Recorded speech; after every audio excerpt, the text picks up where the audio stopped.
בפרק הקודם תיארנו את שיבת העם היהודי מגלות בבל, את התעצבותו הדתית והתרבותית בארץ ישראל ואת הקמת בית המקדש השני. כל זאת תחת שלטונה של האימפריה הפרסית.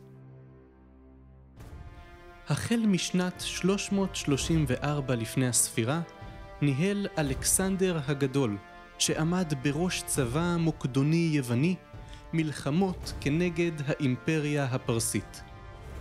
במסע כיבושים אדיר שארך כ10 שנים, הצליח אלכסנדר הגדול להכריע את האימפריה הפרסית ולהקים במקומה אימפריה חדשה.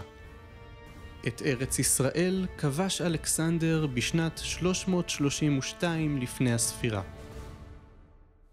אלכסנדר הגדול הפיץ את התרבות היוונית בכל ארצות כיבושיו, וביקש לשלב אותה עם המנהגים והמסורות המקומיות. וכך, התרבות החדשה שנוצרה באימפריה של אלכסנדר הייתה מיזוג בין תרבויות עמי המזרח לתרבות המערב היוונית, והיא מכונה התרבות ההלניסטית. תרבות זו באה לידי ביטוי בתחומי חיים רבים, באלים השונים, במיתולוגיה, באומנות, במדע ובתרבות הפנאי. אלכסנדר חלה ומת בחטף בגיל 33, והאימפריה הפכה לזירת מאבק בין מפקדי צבאו שטענו לירושה. מאבק איתנים זה, המכונה מלחמת הדיאדוכים, יורשים ביוונית, קרא לגזרים את האימפריה וחילק אותה ל4 ממלכות הלניסטיות, כשבראשן 4 שושלות מלוכה. בין 2 מהן, בית תלמי ובית סלבקוס, שררה יריבות על השליטה בארץ ישראל. בית תלמי שמרכזו במצרים שלט על ארץ ישראל החל משנת 301 לפני הספירה ובמשך 100 שנים. המלכים התלמים העניקו ליהודה האוטונומיה ואפשרו למוסדות ההנהגה של ימי שיבת ציון להמשיך ולפעול. חייהם של היהודים התרכזו סביב בית המקדש, ורובם המשיכו לקיים אורח חיים יהודי. אבל ההלניזם החל להשפיע על החברה היהודית.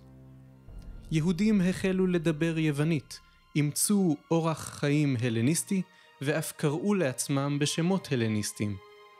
ההשפעה בלטה במיוחד בקרב האליטות, ובהם הכהנים. היהודים שאימצו מנהגים הלניסטיים כונו מתייוונים. רבות מערי החוף של ארץ ישראל הפכו לערים הלניסטיות, והיגרו אליהן תושבים נוכרים ממקדוניה ומיוון. בשנת 198 לפני הספירה, לאחר מלחמות ממושכות, הצליח המלך הסלבקי אנטיוכוס השלישי לכבוש את ארץ ישראל מידי בית תלמי, והיא עברה לשליטת בית סלבקוס שמרכזו באזור סוריה. הסלבקים העניקו ליהודים כתב זכויות ששמר על האוטונומיה ועל חיי הדת שלהם. אבל תהליך ההתייוונות בחברה התגבר. מתייוונים קיצונים השתלטו על מעמד הכהונה הגדולה, וירושלים הפכה לפוליס, עיר מדינה הלניסטית. תהליכים אלו גררו עימותים חריפים בחברה היהודית, בין המתייוונים לבין אלו שביקשו לשמור על חוקי האבות והתנגדו לשינוי אורח החיים. על רקע זאת, כשפשטו שמועות כוזבות על מותו של המלך הסלבקי אנטיוכוס הרביעי, מהומות פרצו בירושלים. אנטיוכוס הרביעי, המוכר כאנטיוכוס אפיפנס, החליט להפסיק את המהומות ולהשליט סדר ביהודה. לשם כך, הוא תמך במתייוונים והטיל גזרות הידועות כגזרות השמד. הוא אסר על היהודים לקיים את מצוות הדת, כמו לימוד תורה, שמירת שבת וברית מילה, והכריח אותם להשתתף בטקסים אליליים הלניסטיים. כתגובה לגזרות, פרצה בשנת 167 לפני הספירה התקוממות עממית כנגד השלטון הסלבקי בהנהגת מתתיהו החשמונאי. מתתיהו הוביל פעולות גרילה כנגד הצבא הסלבקי, ולאחר מותו עברה ההנהגה לבנו, יהודה המכבי. תחת פיקודו התפתחה ההתקוממות לכדי מרד רחב היקף. יהודה המכבי כבש את ירושלים וטיהר את המקדש שחולל על ידי המתייוונים. את אירועים אלו אנו מציינים בחג החנוכה. בעקבות ניצחונות היהודים ביטלו הסלבקים את גזרות הדת. אך המרד לא פסק, אלא שינה את אופיו ממאבק על יעדים דתיים למאבק על עצמאות מדינית. הנהגת העם עברה בין בני שושלת החשמונאים, צאצאי מתתיהו, שאימצו לעצמם את הכהונה הגדולה ואת התואר מלך. לראשונה מאז ימי הבית הראשון התקיימה מדינה יהודית עצמאית. שליטי בית חשמונאי הרחיבו את תחום שליטתם על ידי כיבוש שטחים בארץ ישראל, השיבו את ירושלים למעמדה כבירה גדולה ומפותחת, ביססו את שלטונם כלפי פנים וכלפי חוץ, והביאו את יהודה לפריחה כלכלית.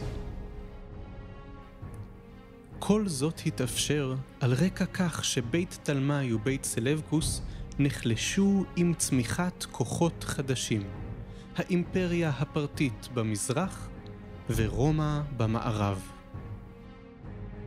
כך נוצר חלון הזדמנויות ייחודי עבור הממלכה החשמונאית לחמוק מכיבוש אימפריאלי, לשמור על חירותה ולשגשג. בתקופת החשמונאים התגבשו בחברה היהודית 3 כיתות שנבדלו בתפיסותיהן הדתיות, באורחות חייהן ובנטייתן הפוליטית: הפרושים, הצדוקים והאיסיים. האיסיים היו הכיתה הקטנה ביותר. הם התאפיינו באדיקות דתית והתגוררו בעיקר במדבר. הצדוקים היו האליטה, הכהנים ומשפחות האצולה, שרבים מהם היו מתייוונים.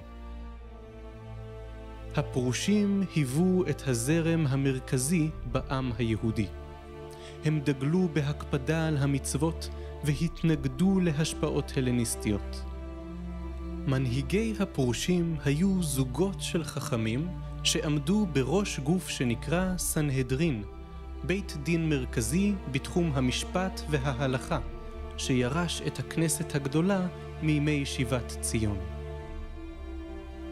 הפרושים ציפו שהממלכה תתנהל על פי חוקי התורה, ולא כממלכה הלניסטית. אך שליטי בית חשמונאי עברו תהליך התייוונות והתקרבו לצדוקים. כך נוצר שסע עמוק בין העם לבין השלטון.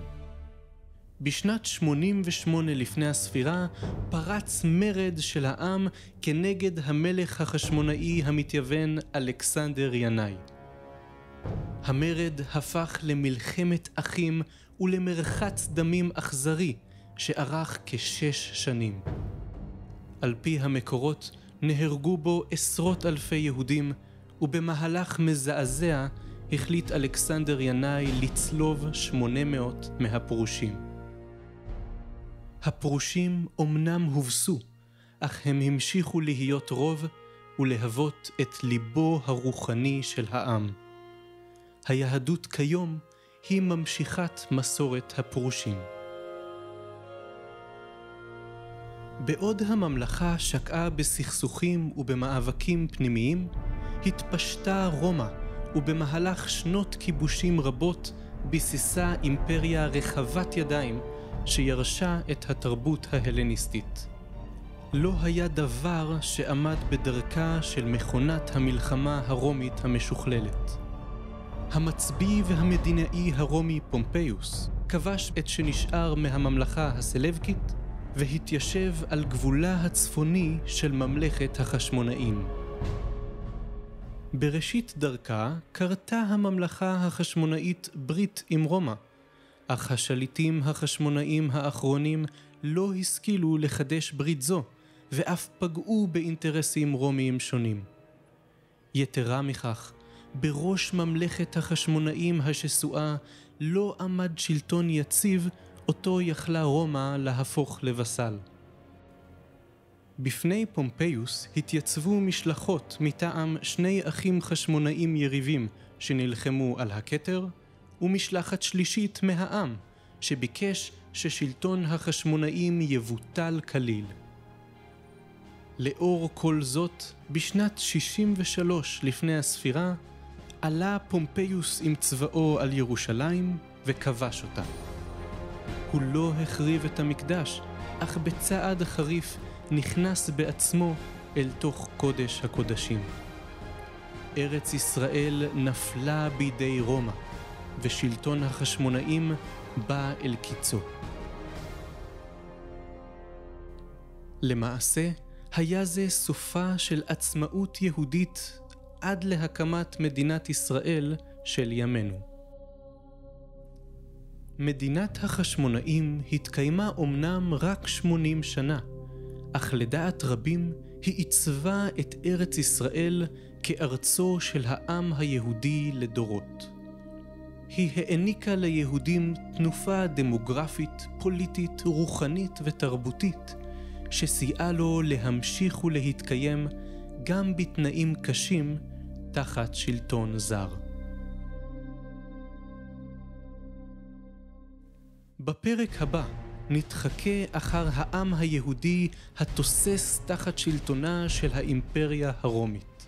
נזכור את הידרדרות יהודה ואת שתי המכות הקשות שספגה, במרד הגדול ובמרד בר כוכבא.